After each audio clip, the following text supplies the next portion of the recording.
Bonsoir à tous, ici Monsieur Cacahuète et Zou. aujourd'hui nous sommes vendredi 15 décembre 2017 et il est 21h37. Alors, qui dit vendredi dit DVD. Donc la dernière fois c'était la semaine dernière, c'était Zulu qui avait choisi. C'était quoi comme DVD? La dernière fois, c'était pas qui veut la poudre Roger Rabbit, non? Ah si, ça se peut, oui. Je crois, il me semble que c'était qui veut la poudre j'habite. Là du coup c'était mon tour et j'avais choisi Titanium. Alors Titanium, c'est un film que j'avais vu dans un coffret DVD où il y avait trois films de science-fiction, dont Spaceship qu'on a vu il y a pas très très longtemps. J'avais vu ce coffret à l'époque sur, je sais plus, c'était à Carrefour ou à Cora, mais il était un peu cher. Et puis quelques temps après, j'avais finalement trouvé un os vraiment pas cher du tout, donc du coup je l'avais pris. Surtout que je suis super fan des films de science-fiction. Alors là, il s'agit de Titanium, donc c'est un film de science-fiction russe qui est sorti en 2014 au cinéma en Russie et en 2015 en DVD en France. Au niveau des langues, je crois qu'il y avait possibilité de VO, mais par réflexe, tout ça, j'ai mis français, donc par habitude. Il y avait deux choix français, donc il y avait un Dolby et un DTS, si je ne dis pas de bêtises. La VO, donc j'imagine que c'était russe ou c'était français. À la base, je savais pas que c'est un film russe, j'ai regardé après là sur Wikipédia il y a quelques instants. Ma foi, j'étais agréablement surpris, j'avais bien aimé Spaceship, mais celui-ci est beaucoup mieux, Titanium. Bien comme film. Est très très original. Alors les acteurs ne sont pas connus à l'exception d'un seul qui est Vinnie Jones, qui est un film que j'ai déjà vu dans plusieurs films, dans 60 secondes. T'as vu plusieurs films dans plusieurs Non, l'acteur Vinnie Jones que que j'avais déjà vu dans plusieurs films. Je l'avais vu dans 60 secondes chrono, dans Snatch et puis dans d'autres films. C'est un acteur britannique. Par contre, tous les autres acteurs, donc c'est des acteurs russes, donc qu'on connaissait pas, même s'il y en a une que Zoglut pensait que ça ressemblait à comment ça s'appelle, Winona Ryder, mais non, c'était pas Il y elle. avait un défaut d'air de Winnie Rider et de Alice dans Twilight. Mais c'était pas. Après, c'est tous les autres acteurs, c'est des acteurs russes qui sont peut-être connus en Russie, mais pas. Mais ici, non, on ne connaît pas.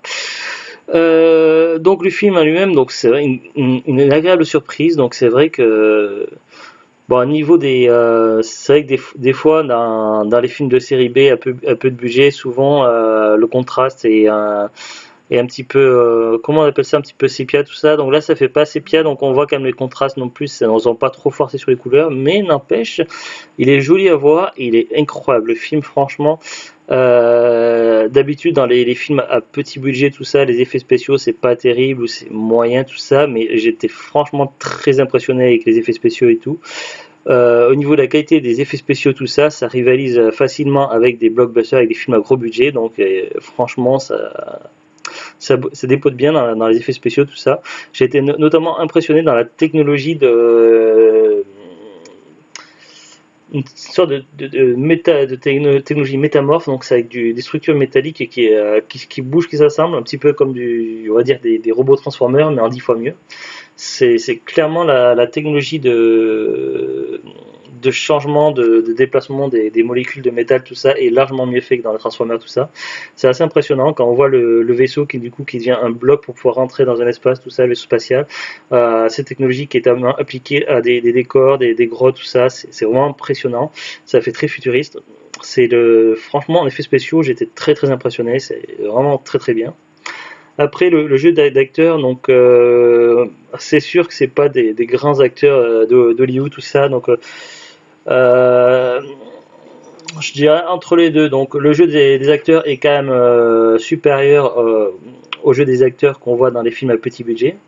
Donc le jeu d'acteur est clairement supérieur, mais après non plus c'est pas non plus le grand jeu des acteurs des grands films d'Hollywood, tout ça. Donc c'est à ce moment-là c'est un niveau entre les deux, on va dire.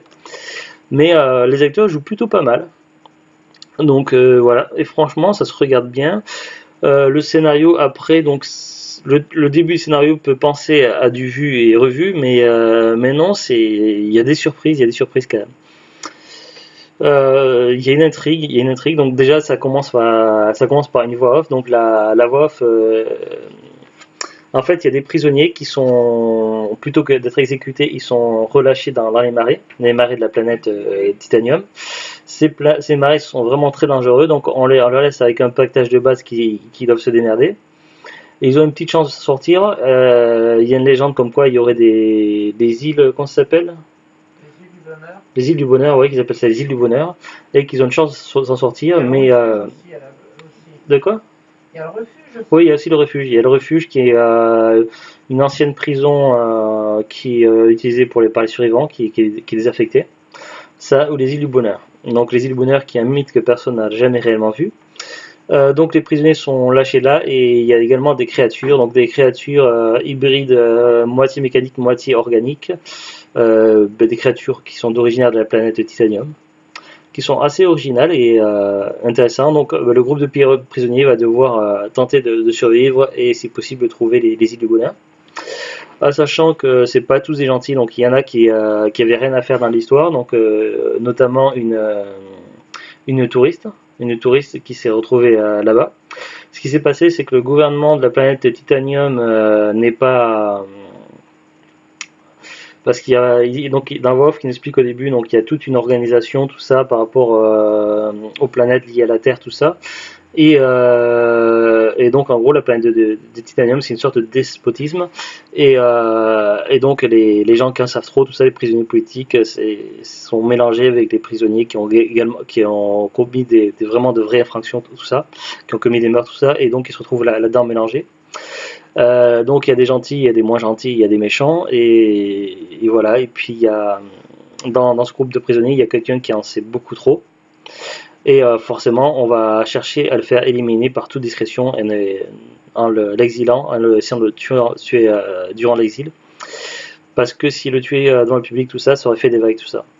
Donc il y a une histoire de complot, donc voilà, de politique, tout ça, mais également donc il y a la science-fiction. Et pas énormément d'action, mais parce que tous les films science-fiction, c'est pas forcément des actions. Je pense par exemple, ça va être plus proche de Pitch Black, dans les Chroniques de Riddick, que du deuxième film, les Chroniques de Riddick. Parce que le deuxième film, c'était fortement orienté à action, avec Pitch Black, c'est plus du huis clos, du thriller, tout ça. Donc ça serait plus proche de Pitch Black. Je vais vous lire le synopsis derrière, peut-être ça sera plus parlant de Memo, parce que j'ai un petit peu de mal à m'expliquer. Alors, ils nous disent: dans les planètes forteresses, les détenus sont des proies. Dans un futur lointain, un groupe de 10 prisonniers se voit condamnés à l'exil sur une planète hostile. Devant eux, à perte de vue, des steppes glacées où nul ne peut survivre. Sous leurs pieds, une menace plus grande encore. Leur salut, atteindre l'île, un havre de paix où ils pourront trouver refuge. Par les producteurs de Stalingrad, bienvenue sur Titanium, à mi-chemin entre Riddick et Oblivion. Pénétrez au cœur de la plus hostile des planètes forteresses. Votre mission, tout tenter pour la quitter, vous et vos co-détenus, emmenés par Vinnie Jones, Snatch, X-Men, affrontement final. Mais avant de vous évader, vous devrez d'abord survivre. Donc oui, c'est clairement orienté survie. Il y a des intrigues aussi, et c'est surtout l'histoire qui est pas mal, mais c'est surtout les effets spéciaux qui m'a le plus impressionné. Et le côté originalité de la mise en scène, tout ça, je trouve que ce film est particulièrement frais. Ça change des films qu'on a l'habitude de voir en niveau science-fiction, tout ça. Je le trouve très très frais, très frais, et du coup, ça fait vraiment plaisir. Voilà, donc personnellement, j'ai bien aimé. Tu dis? Il était facile bien à voir. Oui, ça se voit comme ça, il n'y a pas besoin de se prendre la tête, c'est ça que tu veux dire.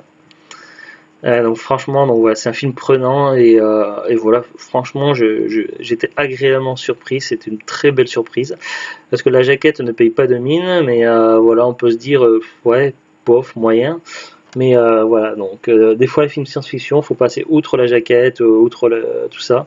Donc voilà, le dos du boîtier, et franchement le film est très impressionnant. Donc si vous êtes fan de science-fiction, de films de science-fiction, je vous le recommande fortement. Voilà, pour moi ça fait partie, donc c'est sûr que un niveau SF, j'ai des préférences. Pour moi, voilà quoi, il y a Event Horizon, Pitch Black, Starship Troopers, tout ça, voilà quoi, pour moi c'est les classiques de science-fiction, mais voilà, c'est quand même un film. Je parle de SF, pas de SM. Des bêtises. Au niveau de la science-fiction, voilà, ça fait partie des films à avoir vu au moins une fois, et personnellement, moi je mets direct dans l'étagère, dans la bibliothèque. Voilà, pour moi c'est un film que je recommande, et voilà, c'est un film que je reverrai plusieurs fois. Pas tout de suite, mais dans les prochaines années, c'est un film que je reverrai à nouveau sans problème. Voilà, j'ai beaucoup aimé. Donc moi je recommande. Si vous êtes fan de science-fiction, je recommande. J'ai beaucoup aimé. Voilà, sur ce, donc on vous souhaite une bonne soirée, on vous dit un bon week-end, à bientôt et au revoir. Au revoir. Au revoir.